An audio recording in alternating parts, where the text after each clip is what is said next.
Jail से जब बाहर आया हूं, मुझे वक्त मिल गया है तहकीकात करने का, तो मुझे अब ये एक मुनज़्ज़म साजिश नजर आई है जिसके तहत जलाई गई हैं गवर्नमेंट बिल्डिंग्स, ये कोर कमांडर का घर जलाया गया है।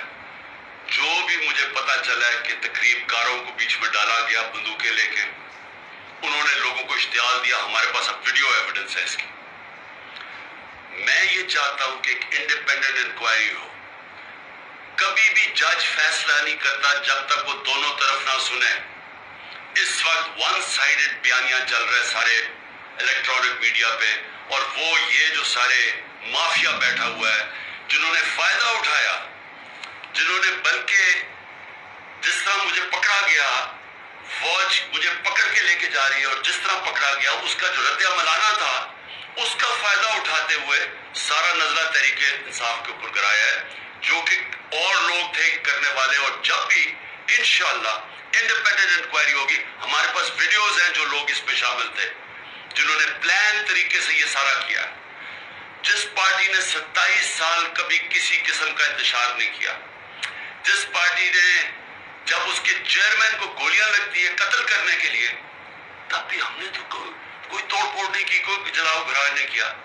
जबकि मैंने एक इंटेलिजेंस ऑफिसर का नाम भी दिया, तब तो कुछ नहीं हुआ। तो ये अब एकदम क्या हुआ?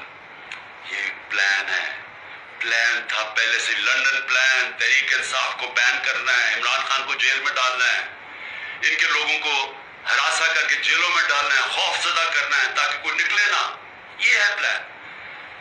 लेकिन जो भी ये कर रहे हैं, आपको ना तारीख का पता है, ना आपको सियासत का पता है, ना आपको पता है कि ईस्ट पाकिस्तान में हुआ क्या, क्योंकि मुझे याद है क्या हुआ।